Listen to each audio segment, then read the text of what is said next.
हर का परिमेयकरण। ठीक, अब ये परिमेयकरण होता क्या है, उससे पहले ये समझना कि ये हर क्या होता है। पता है तुम्हें हर होता क्या है? नहीं पता। जैसे कोई संख्या लिखी है 5/3, ठीक है, तो 5/3 ये भिन्न वाली संख्या है। भिन्न वाली संख्या में एक संख्या ऊपर होती है और एक संख्या नीचे। ऊपर वाली संख्या को हम बोलते हैं अंश और नीचे वाली संख्या को बोलते हैं हर। आ गई बात समझ में? हर होता क्या है, जब कोई भिन्न वाली संख्या हो तो उसमें जो नीचे वाली संख्या होती है बटे के नीचे, इस नीचे वाली संख्या को हम कहते हैं हर। आया समझ में इतना? अब हमको जो सवाल समझने वो है हर का परिमेयकरण। अब परिमेयकरण का मतलब क्या होता है? परिमेयकरण का मतलब होगा ये कि जो संख्या नीचे लिखी है उसका ऊपर और नीचे दोनों तरफ गुणा कर दो। ठीक है, अब जैसे कि तुमको यहाँ पे लिखा है संख्या 5/2। क्या लिखा? 5/2 और तुमसे कहा गया है कि हर का परिमेयकरण करो। तो तुम क्या करोगे?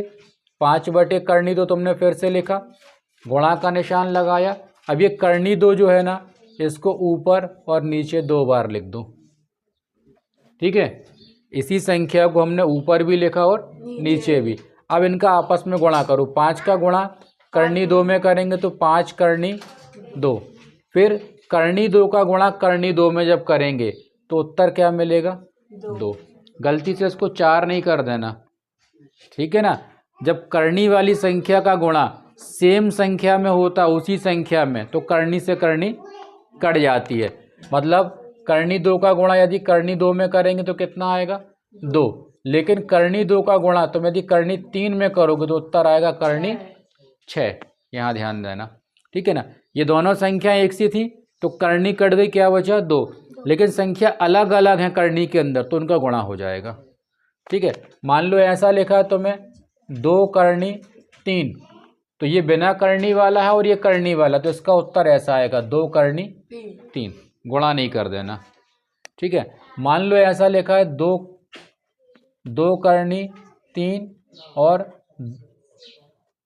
3×2, तो क्या करोगे?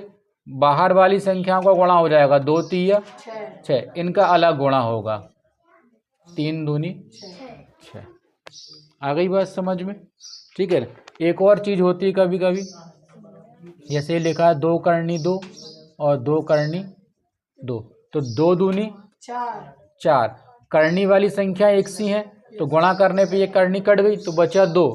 आंसर आ गया। करनी वाली संख्या करनी वाली गुणा करेंगे और जो करनी वाली नहीं है हाँ, ये संख्या बिना करनी की है तो 2 का 2 में किया 4, फिर इन दोनों का जब गुणा करेंगे तो करनी से करनी कट जाएगी इनकी, क्योंकि संख्या एक सी है। तो क्या बचा? सिर्फ 2, फिर इनका भी गुणा कर दिया तो आंसर आ गया 8।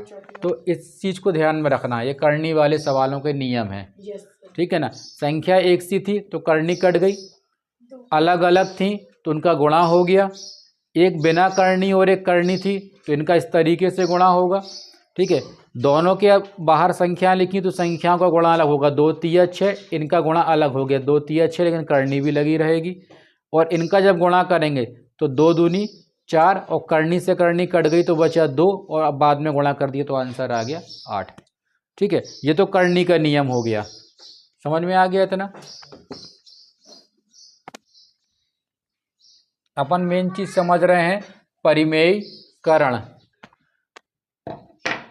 तो यहाँ पे क्या था? परिमेयकरण में करनी वाली संख्या थी नीचे, जो भी संख्या रहेगी उसका ऊपर नीचे गुणा कर देंगे, फिर इनका गुणा कर दिया तो ये हो गया 5×2। यहाँ पे करनी से करनी कटी तो क्या बचा? 2। तो ये आंसर आ गया। ये हो गया हर का परिमेयकरण। एक सवाल।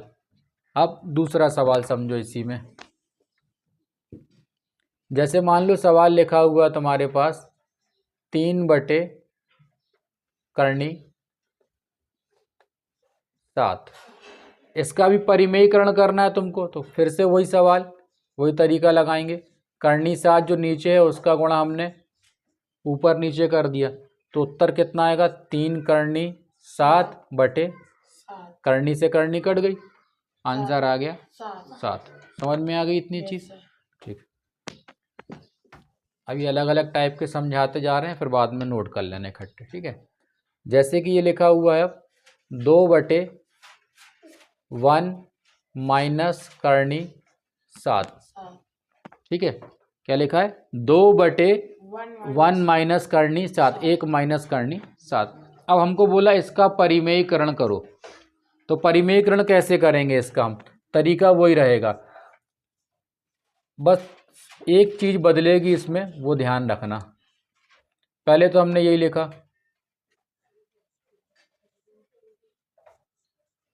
ठीक है, लेकिन यहां पर देखो एक चीज, यहां पे चिन्ह का लगा है। जब परिमेयीकरण करते हैं तो संख्याओं का चिन्ह पलट जाता है। यहाँ माइनस था तो यहाँ पे हम इसको प्लस लगाएंगे, समझ में आ? तो यहाँ पे माइनस लगा था तो यहाँ पर हमने दोनों जगह प्लस लगा दिया। अब हम गुणा कर देंगे, ठीक है। तो 2 का गुणा इसमें होगा और इनका आपस में होगा। तो 2 का गुणा जब इधर पे करेंगे, पहले तो हम इसको इस रूप में लिख लें, अभी गुणा नहीं करेंगे हम डायरेक्ट। हमने ये 2 लिखा और इस पूरी संख्या को ब्रैकेट में लगा के यहाँ लिख दिया। अब ये दोनों संख्याओं पे ध्यान दो, ये दोनों एक सी हैं, क्यों, क्या अलग है? चिन्ह बस अलग है, संख्याएं के जो अंक हैं वो तो एक से है ना। ये 1 माइनस करनी 7 है, ये 1 प्लस करनी 7 है। जब ऐसी चीजें होती हैं तो हम क्या करते हैं, हम 1 के ऊपर भी 2 की घात लगाएंगे और करनी 7 के ऊपर भी 2 की घात लगा देंगे। अब क्या होगा, इसका अंदर गुणा कर दो, 2 एकम और 2 का गुणा इसमें किया तो कितना हो गया, 2 करनी 7। 2 का गुणा इसमें किया 2 एकम, 2 का गुणा इसमें कर दिया तो हो गया 2 करनी 7। अब 1 के ऊपर कितने की घात है, 2, तो इसका मतलब एक ही होगा, ठीक है। 1 के ऊपर कितने की भी घात रहे उसका मतलब 1 होता है। अब 2 की घात काय पे लगी है, करनी 7 पे, तो करनी से 2 की घात कट जाती तो कितना बचेगा, 7। अब क्या करेंगे इसके बाद, इसको हम वैसे ही लिखा रहने दें और 7 में से 1 घट गए, कितने बचे, 6। बड़ी संख्या माइनस वाली है ना, तो यहाँ पे काय का चिन्ह लगाएंगे, ये इसका उत्तर आ गया। समझ में आया कुछ? ठीक है, इस वाले सवाल को तुम लोग अभी मत करो, इकट्ठा नोट कर लेना, ठीक है ना। भेज देंगे मोबाइल में तो नोट कर लेना। ये आ गया समझ में इतना ना, ठीक। 1/3 करनी 7, इसका हमको परिमेयीकरण करना है, तो कैसे करेंगे हम? पहले हमने ये लिखा 1/3 करनी 7 गुणा, अब जो संख्या नीचे थी उसको ऊपर नीचे 2 बार लिखेंगे। तो यहाँ हो गया 3 करनी 7, इधर भी हो गया 3 करनी 7। अब इसका इधर गुणा कर दो, तो 1 का कहीं पे भी गुणा करेंगे संख्या वापस आएगी। तो 3 करनी 7 का गुणा 1 में किया तो वापस 3 करनी 7 आ गया, ठीक। अब मेन चीज ध्यान रखना, इनका गुणा अभी हमने थोड़ी देर पहले बताया था। देखो यहाँ पे 3 दोनों में लिखा, 3 का गुणा 3 में करो, 3 तेर का 9। फिर दोनों की संख्या एक सी करनी के अंदर, तो करनी कट गई, केवल क्या बचा, 7। तो अब ये हो गया 3 करनी 7 ऊपर और नीचे हो गया 9 7 63, ठीक है ना। एक तो ये इसका हल हो गया। अब इसके आगे अपन को यदि हल करना है तो थोड़ा सा अपन और बढ़ा सकते हैं। 3 से हम इस संख्या को काट सकते हैं, 3 एकम 3 से ये काटो, 3 दूनी 3 एकम, तो ऊपर केवल क्या बचा, करनी 7 बचा, 1 का कोई मतलब नहीं, और नीचे क्या बचा 21। मैं लिखा है 1/करनी करनी 7 प्लस करनी 6। अब 2 मिनट रुक जाओ, परिमेयीकरण करेंगे तो अब ये जो संख्या लिखी है, ठीक है, यहाँ ध्यान दो, तुम्ही को समझा रहे हैं और तो मैं भी, ठीक है। तो ये जो संख्या लिखी है इसको अपन फिर से लिखेंगे ऊपर और नीचे, लेकिन चिन्ह बदल देंगे, ठीक। तो ये संख्या प्लस वाली थी तो हमने क्या लगा दिया, माइनस। अब ये करनी 7 माइनस करनी 6 का गुणा 1 में करेंगे तो ये ज्यों का त्यों रहेगा, करनी 7 माइनस 6, ठीक है ना। ये पूरा ज्यों का त्यों आ गया।